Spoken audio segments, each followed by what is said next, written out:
నేటి కవిత సాహితీ మిత్రులందరికీ నా నమస్కారం. నేను మీ విజయలక్ష్మి నాగరాజ్.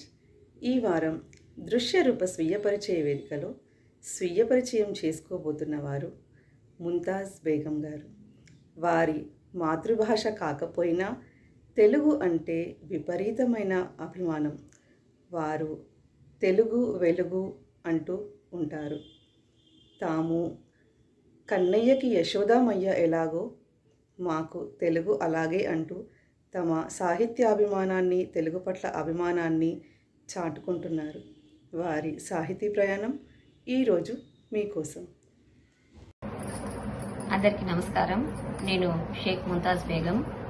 ఈరోజు ముఖ్యంగా దృశ్యరూప స్వీయ పరిచయం నాకు అవకాశం కల్పించినటువంటి నేటి కవితా సమూహ పెద్దలు శ్రీ దాస్యం సేనాధిపతి సార్ గారికి, శ్రీ దాస్యం లక్ష్మయ్య సార్ గారికి, కార్యక్రమ నిర్వాహకులు శ్రీమతి విజయలక్ష్మి నాగరాజ్ గారికి నా హృదయపూర్వక ధన్యవాదాలు. నా జన్మస్థలము ప్రకాశం జిల్లా గిద్దలూరు. మా నాన్నగారి పేరు షేక్ మహబూబ్ సాహెబ్, మా అమ్మ పేరు షేక్ సిలార్బీ.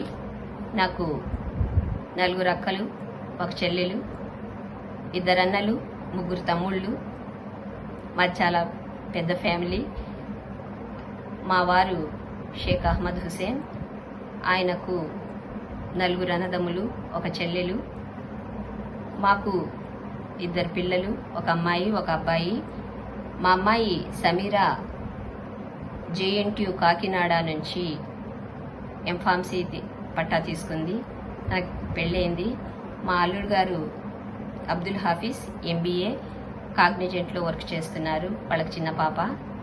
ఇక మా అబ్బాయి అబ్దుల్ లతీఫ్ బీటెక్ ఎసెన్చర్లో వర్క్ చేస్తున్నారు. కోడలు ఫిర్దౌస్ MCA DXC టెక్నాలజీలో జాబ్ చేస్తున్నారు. ఇది మా ఫ్యామిలీ. నా చదువు విషయానికి వస్తే ఎప్పుడో 5th క్లాస్లో ఆగిపోవాల్సిన చదువు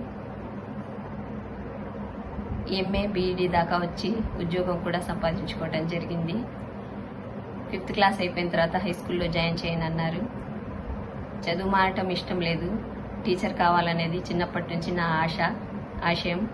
అందుకే వెళ్ళి ఎలిమెంటరీలోనే 5th క్లాస్లోనే కూర్చునేదాన్ని, స్కూల్ మాత్రం మానేయనని.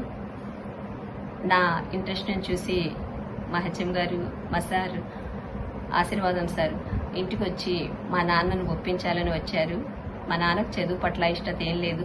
కాకపోతే ఇంతకుముందు మా అక్కలను హై స్కూల్లో జాయిన్ చేస్తే వాళ్ళు 6, 7, 8 చదివేసేసి ఏదో సాకు చెప్పి చదువు మానేశారు. మా ముస్లిం కుటుంబాల్లో అంత ఎక్కువగా చదువు అప్పట్లో లేదు. అందుకే నేను కూడా అలాగే చేస్తానని జాయిన్ చేయనన్నారు. మా సార్ మాట విని హై స్కూల్లో జాయిన్ చేయడం జరిగింది. అయితే 10th అయిన తర్వాత మళ్ళీ పరిస్థితి మొదటికే వచ్చింది. కాలేజీలో జాయిన్ చేయనన్నారు. కాలేజ్ వెళ్ళకపోయినా పర్వాలేదు, ఇంట్లో ఉండి చదువుకుంటానని చెప్పేసి ప్రైవేట్గా ఇంటర్ కట్టి చదవటం మొదలెట్టాను. ఆ సమయంలో ఇంట్లో ఉన్నప్పుడు మా అన్నయ్యలు ఇంటికి ఎండమూరి వీరేంద్రనాథ్ గారు, మల్లాది వెంకటకృష్ణమూర్తి గారు, ఎద్దనపొడి సులోచనారాణి, మధుబాబు గారి నవల్స్ ఎక్కువగా తీసుకొచ్చేవారు. తెచ్చేది వాళ్ళైనా చదివేది మాత్రం ముందు నేనే. మా నాన్నగారికి పేపర్ కూడా చదివి వినిపించేదాన్ని. ఈ విధంగా తెలుగులో నాకు కొంచెం పట్టు వచ్చిందనే నేను అనుకుంటున్నాను. తెలుగు అంటే చాలా అభిమానం. ఆ సమయంలోనే నాకు వచ్చిన భావాల్ని చిన్న చిన్న కథల రూపంలో రాసేదాన్ని. పాఠకులు మాత్రం మా అక్కలే. ఏ పత్రికకు అవి వెళ్ళలేదు, ఇంట్లోనే అలమారల్లోనే ఉండేటివి. ఇంటర్ అయిపోయిన తర్వాత పెళ్లి చేశారు. మా వారి ప్రోత్సాహంతో నేను ప్రైవేట్గానే డిగ్రీ చేయటము, తర్వాత BEd ఉస్మానియా యూనివర్సిటీ సుల్తానులుం కాలేజ్కి వెళ్ళి జాయిన్ అయ్యాను చిన్నపిల్లల్ని తీసుకొని. అక్కడ నాకు సరోజా మేడం గారు పరిచయం అయ్యారు, మా తెలుగు లెక్చరర్. మా తెలుగు చూసి చాలా అభిమానించేవారు. మేము అప్పుడప్పుడు రాసి కవితలు కూడా ఆవిడకి చూపించేవాళ్ళం. చాలా బాగున్నాయి, రాయండి అని ప్రోత్సహించేవారు. అలా కవిత్వం మీద మక్కువ కలిగింది. కవిత్వం అంటే శ్రీశ్రీ అనుకునేదాన్ని. వేరే ఎవరి కవిత్వాన్ని నేను అప్పట్లో చదవలేదు. కానీ చాలా అభిమానం శ్రీశ్రీ గారంటే. ఆయన మాట విధానము, రాసే విధానము బాగుంటుందనిపించింది. కోపం వస్తే, ఆవేశం వస్తే, సంతోషం వేస్తే కలం వెంటనే పేపర్ మీదకి వెళ్ళిపోయేది. రాయటం మొదలుపెట్టేదాన్ని ఏదో ఒకటి. చూసిన వాళ్ళు చాలా బాగున్నాయని మెచ్చుకునేవాళ్ళు. ఆ విధంగా కవితలు రాయటం మొదలుపెట్టాను. మా మేడం సరోజ మేడం నారాయణ రెడ్డి గారి శిష్యురాలు. ఆవిడ ప్రోత్సాహం కూడా చాలా ఉంది మాకు. అక్కడ ఉన్నప్పుడు తెలుగు మీడియం విద్యార్థులంటే ఒక చులకన భావం. ఇంగ్లీష్ మీడియం వాళ్ళు, ఉర్దూ మీడియం వాళ్ళు అక్కడ ఎక్కువగా ఇచ్చేసేవారు. కానీ బయటికి వచ్చేలోపు తెలుగు మీడియం విద్యార్థుల సత్తా ఏంటో చూపించే వచ్చాము అక్కడ. తెలుగు అంటే అంత అభిమానం నాకు. నా కవిత సమైక్యాంధ్ర అప్పుడు మొదటిసారి ఆంధ్రజ్యోతిలో ప్రచురింపబడింది. అప్పటి నుంచి మెల్లమెల్లగా అప్పుడప్పుడు పంపించేదాన్ని. 2001 డిఎస్సిలో టీచర్ ఉద్యోగాన్ని సంపాదించుకోవటం జరిగింది. తర్వాత వెంకటేశ్వర యూనివర్సిటీ నుంచి ఎంఏ కూడా చేశాను. థర్డ్ మెథడాలజీ ఇంగ్లీష్ చేశాను. కానీ సాహిత్యంలో కొంచెం వెనకబడి ఉన్నాననే చెప్పవచ్చు. రాయటానికి ఎక్కువ అవకాశం దొరికేది కాదు. ఇల్లు, పిల్లలు, స్కూలు, ఆర్పిక కూడా చేసేదాన్ని. ఈ విధంగా బిజీగా ఉండటం మూలంగా ఎక్కువ రాయటానికి సమయం దొరికేది కాదు. సమయం దొరికినప్పుడు ఆంధ్రజ్యోతికి అలా పంపించేదాన్ని.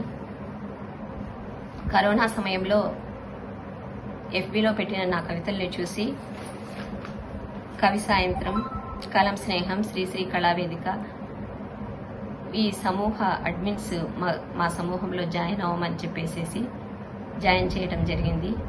అలాగే మరికొన్ని సమూహాల్లో కూడా జాయిన్ అయ్యాను. అన్ని సమూహాల్లో చాలా కవితలే రాశాను.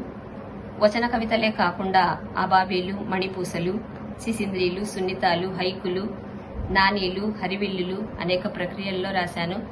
నా కవితలు చాలా సంకలనాల్లోనే వచ్చాయి, చాలా పత్రికల్లో వచ్చాయి.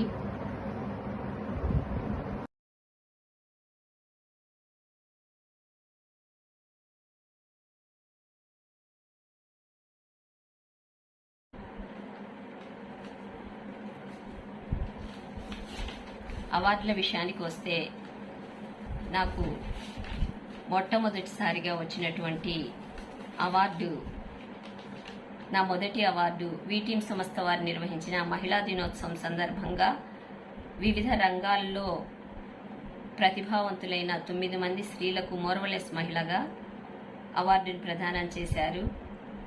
నాకు కవితల విభాగం నుంచి సరోజినీ నాయుడు పోయిటిస్ అవార్డు లభించింది. అది నా మొదటి అవార్డు. చాలా సంతోషంగా అనిపించింది. మహామహులైన ఎంతోమంది ఉన్నారు వేదిక మీద. నన్నపనేని రాజకుమారి గారు, సింగర్ సునీత గారు, జ్వాలా గుత్తా గారు, ఇలాగా వాళ్ళందరి సమక్షంలో అవార్డు తీసుకోవటము ఒక మధురమైన అనుభవము. ఇంకా అప్పటి నుంచి వచ్చిన అవార్డులు ఎస్బివివి ఉగాది జాతీయ పురస్కారము, కాళోజీ సాహితీ పురస్కారము, తెలుగు భాషా సేవా పురస్కారము, పర్యావరణ మిత్ర అవార్డు, మాతృసేవా అవార్డు, విశ్వకవి రవీంద్రనాథ్ ఠాగూర్ సేవా పురస్కారము, Rani Rudramadevi excellency award, Sarojini Naidu excellency award. ఈ విధంగా చాలా అవార్డులే తీసుకోవటం జరిగింది. Telugu book of record certificates 3 వచ్చాయి. బిరుదుల విషయంలో గురు బ్రహ్మ, విశిష్ట మహిళా శిరోమణి, సున్నితాల్లో 100 సున్నితాలు పూర్తి చేసినందుకు సున్నితం కవి బిరుదు, విభిన్న కవితారత్న, కలం స్నేహం నుంచి కలం భూషణ్ అవార్డు లభించింది. వాగ్దేవి సాహితీ వేదికలో ఎన్నో కవితలు నావి విజేతగా ఎన్నుకోబడ్డాయి. పుస్తకాలు బహుమతులుగా నేను అందుకోవటం జరిగింది. కానీ ఎక్కువ మంది బాగా రాసే సాహితీవేత్తలతో పరిచయము లేదనే చెప్పాలి. అందుకే ఇంకా కొంచెం కవిత్వంలో నేను వెనుకబడి ఉన్నానేమో అనిపిస్తూ ఉంటుంది. నా కవిత్వం ఇంకా మెరుగుపరుచుకునే విధానంలో ఉంది అనిపిస్తూ ఉంటుంది. అందుకే నా కవితా సంకలనాల్ని ఇంతవరకు తీసుకొని రాలేదు. సమాజానికి ఉపయోగపడినటువంటి కవితలు రాసినప్పుడు కవితా సంకలనం తీసుకొస్తే బాగుంటుందనేది నా అభిప్రాయము. నేను ఇంతవరకు ఎక్కువగా రాసింది కలం స్నేహంలోనే 100 కవితలు పూర్తి చేశాను, అంతకంటే ఎక్కువే రాశాను. ఆ సమూహం నుంచి కొంత నేర్చుకున్నాననే చెప్పవచ్చు. అదేవిధంగా ఇప్పుడు అలాంటి సమూహమే నా కవితలకు వేదికగా దొరికిందని నాకు చాలా సంతోషంగా ఉంది. ఆ సమూహమే నేటి కవితా సమూహము. నేటి కవితా సమూహంలో నన్ను సోదరి బీర్దురాజు ప్రమీలారాణి గారు జాయిన్ చేశారు. సమూహాన్ని గురువుగారు దాస్యం సేనాధిపతి గారు, శ్రీదాస్యం లక్ష్మయ్య గారు చాలా క్రమశిక్షణగా నిర్వహిస్తూ ఉంటారు. ప్రతిరోజు విభిన్న అంశాలను ఇస్తూ కవిత్వం రాయించటమే కాదు, మనలో మనం అనే కవిత్వ సృజనాత్మక వేదిక ద్వారా చక్కని కవిత్వం రాయడానికి మెళుకువలను తెలియజేస్తున్నారు. వారికి ధన్యవాదాలు. అదేవిధంగా సమూహ నిర్వాహకులు స్నేహపూర్వకమైన వాతావరణంలో అందరినీ ఆదరిస్తూ ఎంతో అభిమానిస్తూ ముందుకు సాగుతున్నారు. వారందరికీ కూడా పేరు పేరున ధన్యవాదాలు. చివరగా తెలుగు గురించి ఒక చిన్న మాట చెప్పాలనుకుంటున్నాను. తెలుగు అంటే చాలా అభిమానం నాకు. మేము తెలుగు మాట్లాడినా, తెలుగులో కవితలు చెప్పినా అందరూ అంటారు మా భాష మీ నోటి నుంచి చాలా బాగుంది అని. కానీ అది మాకు పరాయి భాష ఎలా అవుతుంది? చదివింది తెలుగులో, డిగ్రీలు తీసుకున్నది తెలుగులో, ఉద్యోగాలు చేస్తుంది తెలుగులో, మాకు భోజనం పెడుతుంది కూడా తెలుగు భాషే. తెలుగులోనే చెప్తున్నాము. శ్రీకృష్ణునికి యశోదమ్మ ఎలాగో తెలుగు కూడా మాకు అలాగే. మేము ఎప్పుడు కూడా తెలుగు భాషకు పరాయి వాళ్ళం కాదు. ఇద్దరు తల్లుల ముద్దుల బిడ్డలం మేము. తెలుగు ఉర్దూ కూడా అదే చెప్పాలనిపిస్తుంది, బాధేస్తుంది మాకు పరాయి భాష అంటే. తెలుగు మా వెలుగు అన్నదే నా నినాదం ఎప్పుడు కూడాను. నాకు ఈ అవకాశం ఇచ్చినటువంటి సమూహ పెద్దలకు, విజయలక్ష్మి నాగరాజు గారికి నా హృదయపూర్వక ధన్యవాదములు.